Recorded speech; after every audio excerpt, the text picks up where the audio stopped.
Jill Darling, I'm currently the president of the National Education Union. There's obviously a lot of issues for teachers at the moment regarding the secondary model, but you've mostly all written about that in your manifesto, so I'm going to ask about something else.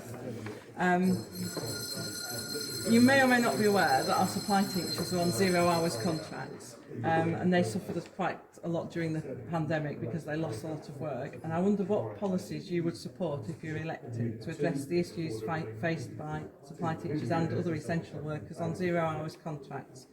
Supply teachers, of course, will be needed throughout the winter if staff have to stay at home due to the current COVID regulation. Okay, so they got no financial help?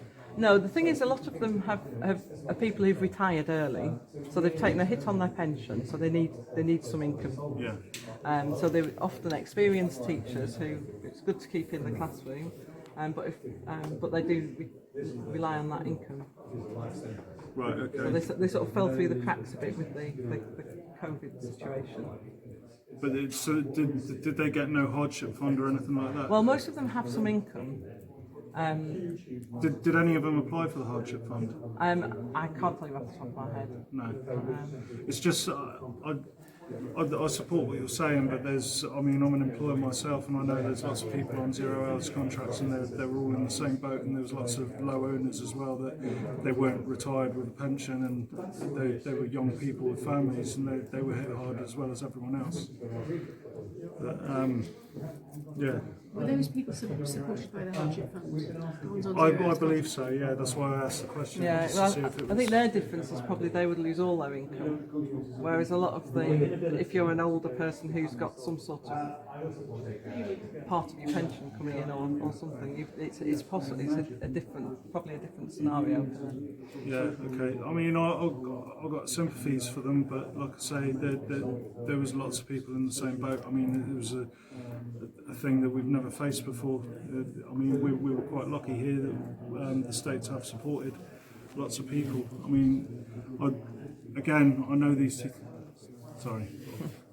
Oh no, it was more just to wrap up. All right. Do you want to wrap up? No, I've disrupted it. Sorry. I think the question really is around zero contract hours. Is that reasonable to have people employed on a come if you can or when you can scenario, or whether or not we should put something in legislation that negates zero contract hours, because it's not just teachers, as I think was alluded to. That is a big can of worms, which I think we probably do need to open.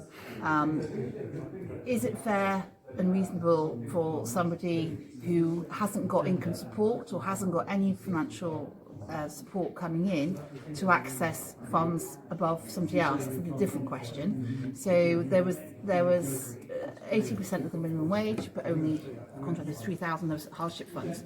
This is a moving beast. We're learning all the time from this. I think the question about 0 hours contract hours, that is the big question, and that's not one I have an answer for, other than if we do something in legislation. But then if we do it, we have to do it for the whole community. It can't just be for one sector of the community. It has to be a fair and equitable system, and so that's why we'd have to broaden it out to look at the whole remit, because there's retailers that want 0 contract hours as well. Okay, quick a little bit. I believe you know myself. I'm from coming to Hustings. Kenny Lloyd, convener for the Royal College of Nursing. We set out a manifesto. I believe you've both seen copies of that. Our question was, if successful in your election as a deputy, how will you support Guernsey nurses to achieve pay parity and their wider manifesto in the next 4-year term of the States in deliberation? Well, I had the idea, and I mean, it was Steve that gave it to me basically, but the on-island training provision being expanded so that we can invite training nurses from the UK over to try and replace some of the agency staff, so that the money is there to try and. I mean, it's all right saying that, yeah, we'll support you, but you've got to have ideas how to do it. Where's the money going to come from? And pay equality, achieving that in the next 4-year term of the States. Any particular actions you would be willing to take to ensure that happens? I mean, if it was a budget debate, amendments. You're talking to a candidate, not a standing deputy. She's going to give you a much thorough answer. But if you were elected, if you were aspirationally, what would you? would you I take don't know. This is what I'm saying. would you follow the mechanisms of the States of Guernsey, i.e. take a requête or table an amendment? Would you do this? Do you think it's a big enough issue that you'd want to push it to? Well, yeah. I achieve mean, in the 4 years? if it's affecting the nurses so much, they feel like. Okay, let's give you 30 seconds to answer. How do we achieve equal pay for equal work? We need to look at whether or not we want to continue paying banking, nursing and the huge recruitment costs. So do we want to recruit and retain, or do we want to recruit and replace? I think we want to recruit and retain. So that's where some of the funding could be found from. There are parliamentary mechanisms. It's not Ross's fault if he hasn't read the Red Book yet, because I'm sure he would if he's elected. It's massive. But you can do written questions and oral questions to hold the Policy and Resource Committee to account. There is a vision of that we can do. You could do a requête, but it has to be very pertinent to what you're trying to achieve. And equal pay for equal work, it isn't just nursing. It also is teachers, etc. But is that something you'd be willing to do? Sort of, I mean, you signed up to be a nurse champion. Would you sort of table amendments and written questions to I support us certainly to do achieve this oral in and the next written 4 years? questions, but I did an amendment in 2017 to achieve teaching nurses pay and conditions. It's not just pay, it's pay and conditions. And we also need to recognise that it's not across the whole nursing spectrum. Some bands might not need anything. Okay. We might have to freeze pay there, we might have to increase pay recognise here. that. Okay, Yeah. love. I'm Kenny Lloyd, the convener for the Royal College of Nursing and Guernsey.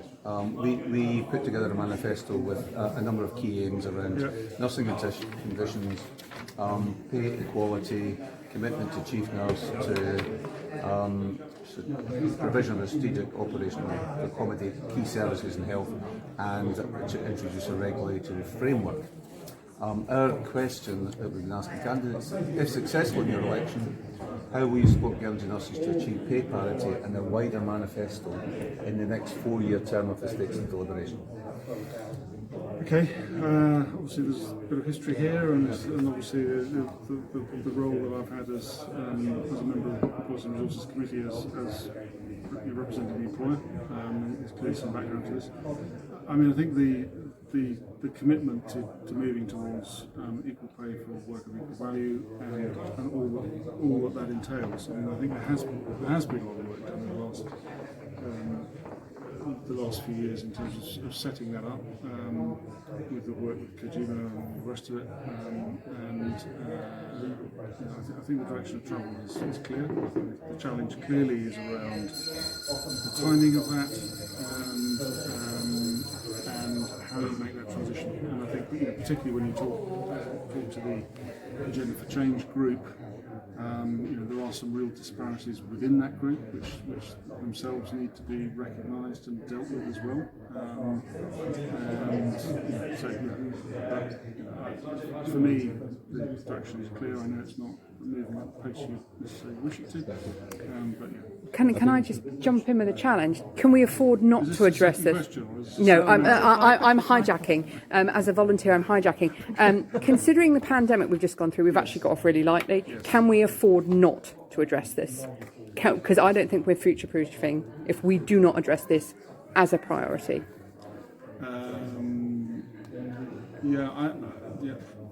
understand the next question. I mean, my pushback, I suppose, is there are so many priorities. That is the reality. As a community and as a government, we face so many priorities. We have to prioritise the priorities.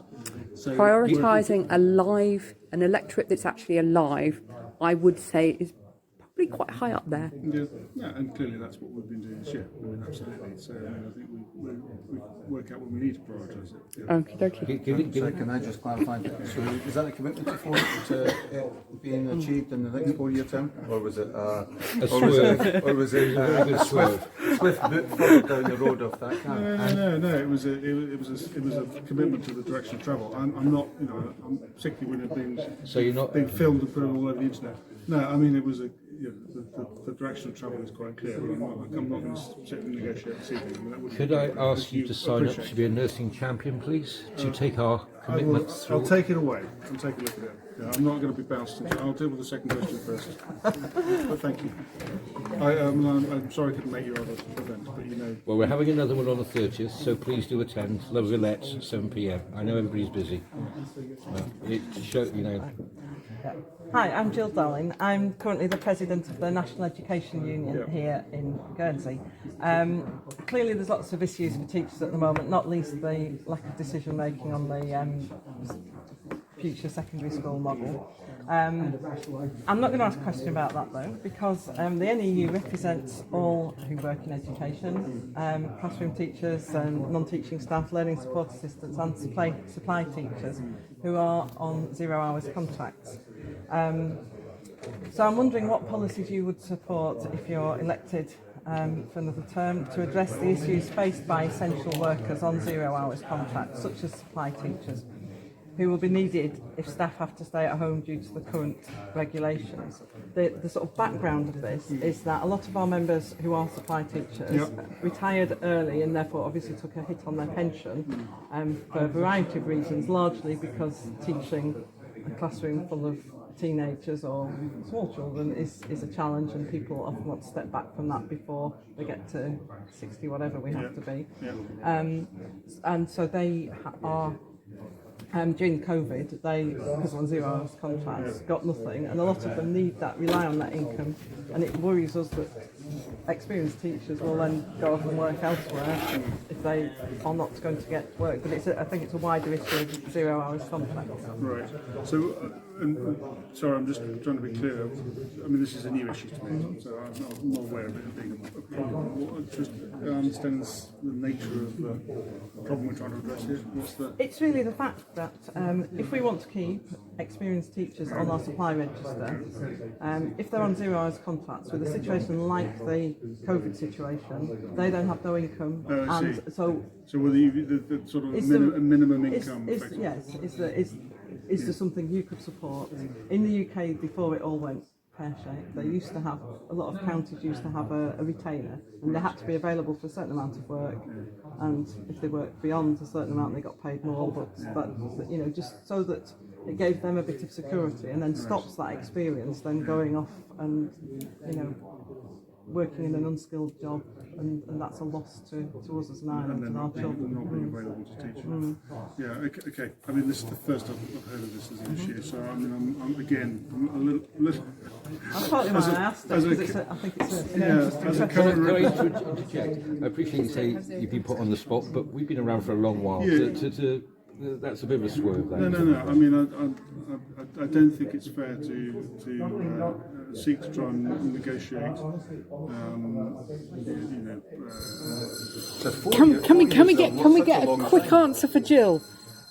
Or was that? And can I Yeah, give I you? mean, I'm not going to say yes, because it's the first time I've heard of the problem. So Lovely. That's That's not the completely first time you've acceptable heard answer.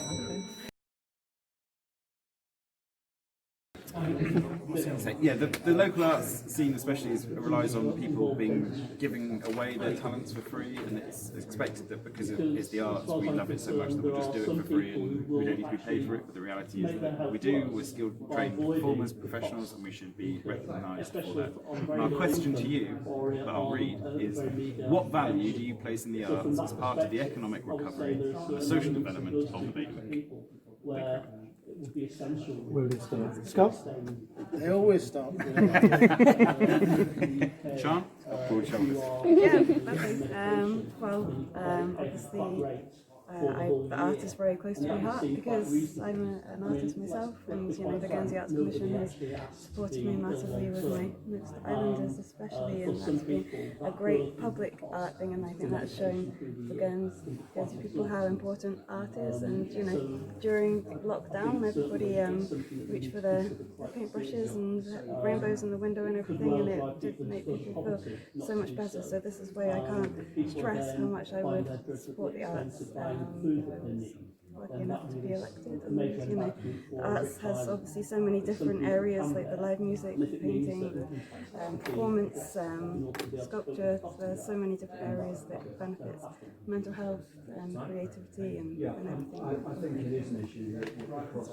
think when you say what role would the arts play in helping the economy recover?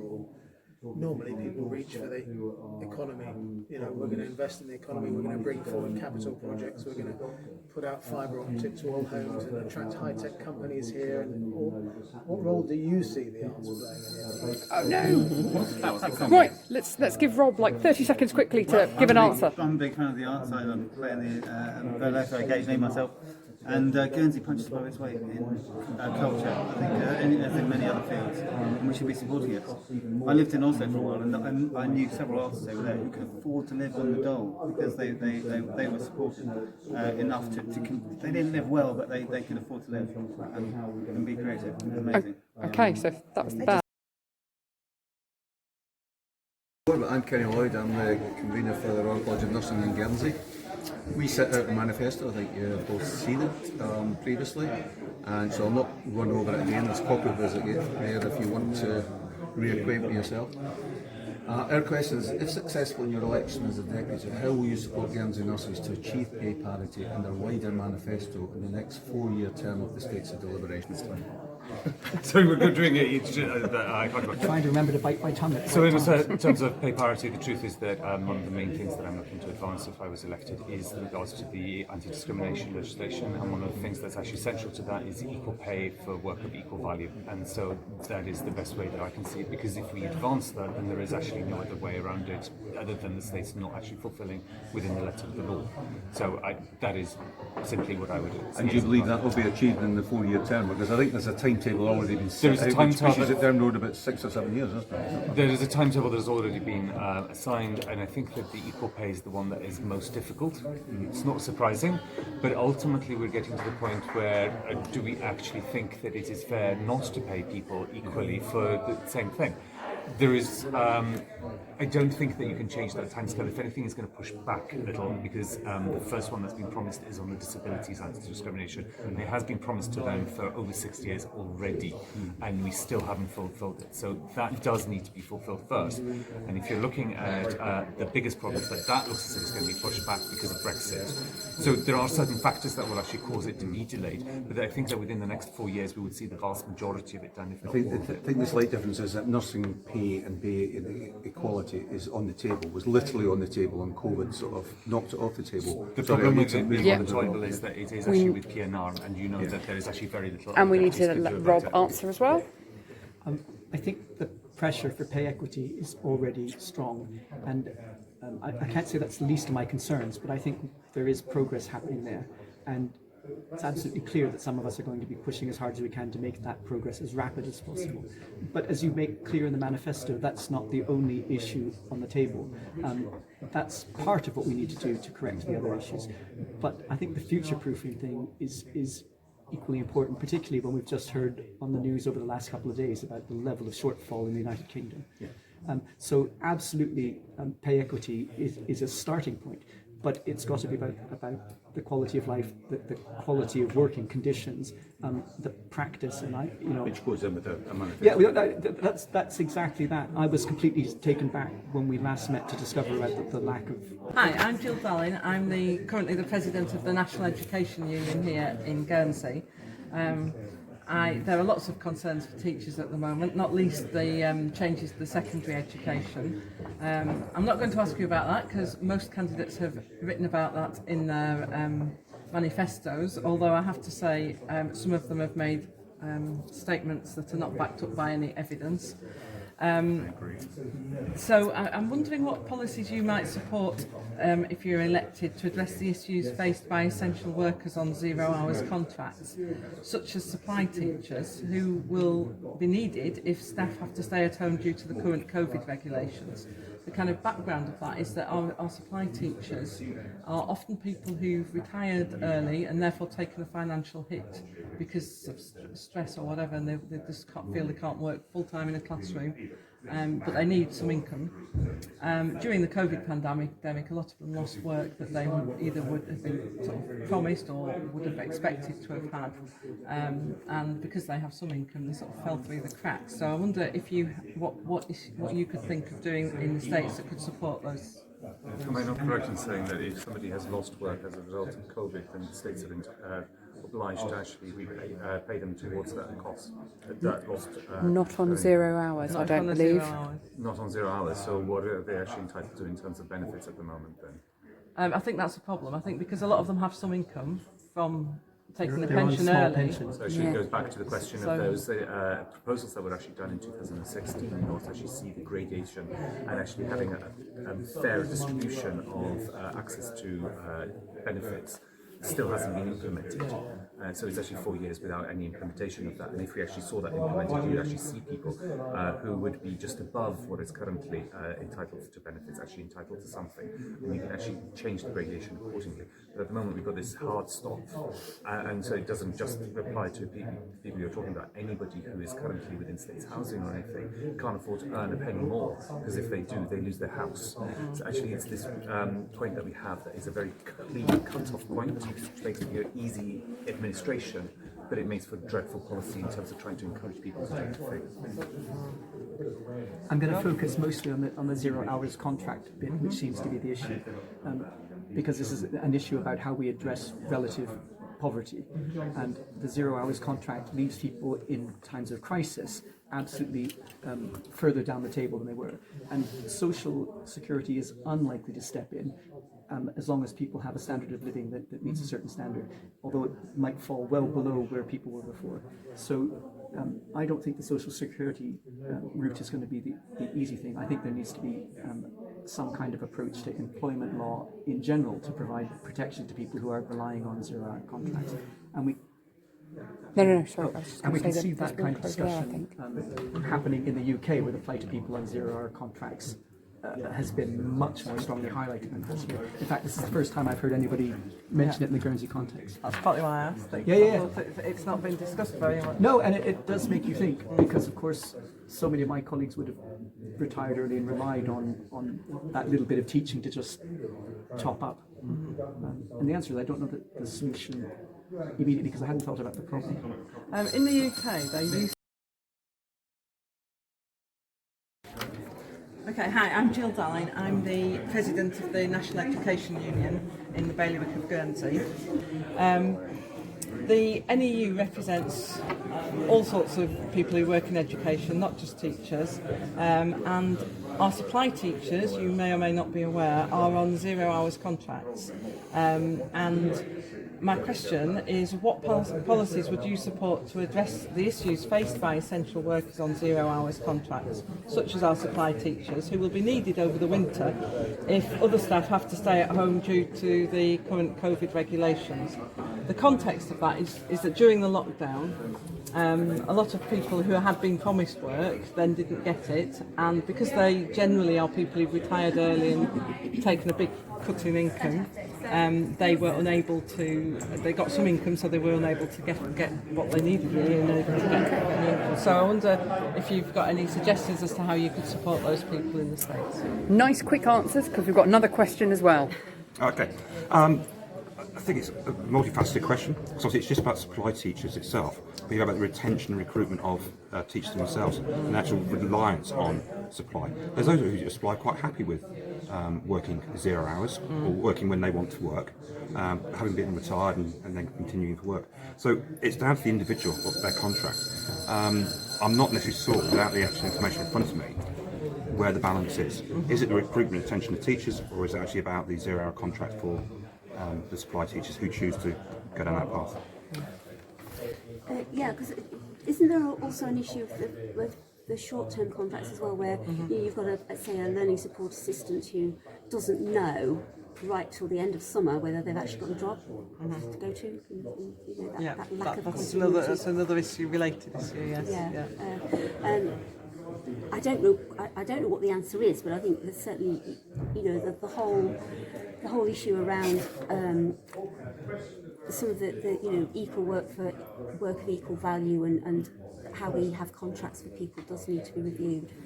Yeah, I think we definitely need more support for people on 0-hour contracts, so they're protected if their work just sort of disappears beneath their feet. Yeah, that's my simple answer. Quick fire question. Met you all before, I think, but I'm Kenny Lloyd. I'm the convener for the Royal College of Nursing. We set out a manifesto, which I think we've all seen, so I'm not going to go through it again, but I'll go straight to the question. If successful in your election as deputy, how will you support Guernsey nurses to achieve pay parity and the wider manifesto in the next 4-year term of the States of Deliberation? Let's start with Pierre this time. Okay, well, I think we need to immediately sort the disparity, and I think by investing in nurse retention, we then won't need so many agency nurses. And so I think generally it will pan out as things go on. Would you take any particular action to sort of ensure that it was dealt with in the next 4 years? I mean, there's things like amendments, there's during budget debates that the amendments can be put, that there's written questions, there's even requests and stuff. I think banging on the door of policy and resources. Right, okay, thanks. Yeah, exactly. I mean, it is a question of putting pressure on to actually resolve the issue. And it has got to be sorted this term. You've got to have a phase. That's what we want to hear. Thank you very much, Catherine. Actually, the more this goes on, the more actually I want to be on policy and resources to affect it. You need somebody on there who's going to fight the fight for all of social policies, equal opportunities across the board, and equal pay across the board. I mean, nurses at the moment is 24% is a crazy disparity. But you're not alone. That's on average. Oh yeah. Okay, that's crazy. But you're not alone. If you even look at civil servants who you're comparing to, the actual discrimination against women there is outrageous, which I've fought for before. So yeah, they talk about £50 million costing for equal pay. Well, actually, that's £50 million out of people's pockets today. I think that's a made-up sum. That's a made-up sum, by the way. Yes. We've got fag packet. Oh, but they quoted that. That's on the Hansard. Yeah. It's got to a point where you just sort of have to shame them into doing it because nothing else seems to. Well, be we've done the best for the last 18 months. You might have seen us out the streets Oh, trying yeah, to no, shame I them know. into doing it. I do It's struggle not with been this. hugely We successful. can't go blaming everything on P&R. Most things, but not everything on P&R. We want to be part of the government, the States of Deliberation. Well, it's up that's to us to argue about. It's up to us to put amendments and Rule 14 questions and everything else to scrutinise what others are doing. That's an interesting observation because I mean we have had sitting deputies have come up to us outside the States building when we've been standing there and over the course of our manifesto, our lunch, saying that they felt powerless, which concerns me about how politics runs in Guernsey, because as an elected deputy you should certainly not feel. And I did ask whether what the equivalent of a whip system is that people are told, deputies understand, you cannot approach, you cannot interfere with policy and resources. Or any other which committee. seems to be anti-democratic. Well, that's simply not true. There might be a subliminal message being put forward, but they've got absolute right to say whatever they like in the States Assembly. You've got complete freedom to say that, and even if you're on P&R, you can speak against it as well. So that's an urban myth. In terms of not getting involved with the nitty-gritty, the actual, that's a different discussion. But in terms of the philosophy, the principles of equal pay for equal work, absolutely you can fight for it. And yes, nurses are disproportionately disadvantaged at the moment, but you're not the only ones. I think it's also a lack of political will, and I think a lot of people are saying they would like to have done something. And don't fall for we haven't got any money. Oh, we never have. We never have. When I was on Prospect fighting for this, the actual surplus last year was £60 million surplus in the revenue budget. 60 million up. And